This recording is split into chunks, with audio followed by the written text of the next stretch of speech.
Hello everyone, তো এখন সকাল 6:20 বাজে। আর তোমরা যারা আমার ব্লগ দেখো তারা অবশ্যই জানো আমি কটার সময় ঘুম থেকে উঠি। তো এটা আমার কাছে অনেকটাই সকাল। আর এই সময়টা হচ্ছে ডিসেম্বর, এটা অনেক দিন আগের ভিডিও আমি এখন পোস্ট করছি।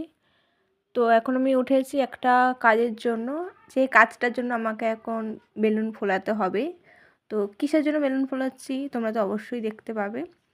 এবং এটাই ছিল কারণ আমার ভাই একজন ইন্ডিয়ান আর্মিতে চান্স পেয়ে সেখানে 8 মাসের একটা ট্রেনিং কোর্স করে, মানে অলরেডি চাকরিটা করছে, বাড়িতে এসেছিলো। 8 মাসের ট্রেনিং কমপ্লিট করে বাড়িতে এসেছিলো, তার জন্যই এত আয়োজন করা হয়েছিল।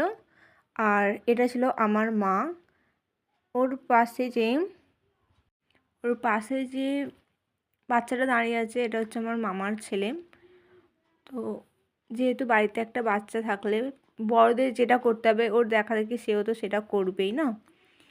এবং এটা ছিল আমার দিদা, যে ওর মাথায় ফুল ছড়াতে ছড়াতে আসছিল। তারপরে আমরা ব্রেকফাস্টে গেছিলাম, মানে ও অনেকটা সকালে এসেছিলো, 8:30টার দিকে। আমরা ব্রেকফাস্ট করেছিলাম পরোটা আর ঘুগনি দিয়ে। লাঞ্চে ছিল ভাত, গাজর সিদ্ধ, আলু উচ্ছে ভাজা, আর এটা ছিল পেঁপার চাটনি, মানে পেঁপের চাটনি। তারপরে ছিল আলু ফুলকপি মাছের ঝোল। সন্ধেবেলা আমরা খেয়েছিলাম ডিম টোস্ট, আর রাতে খেয়েছিলাম চাউমিন।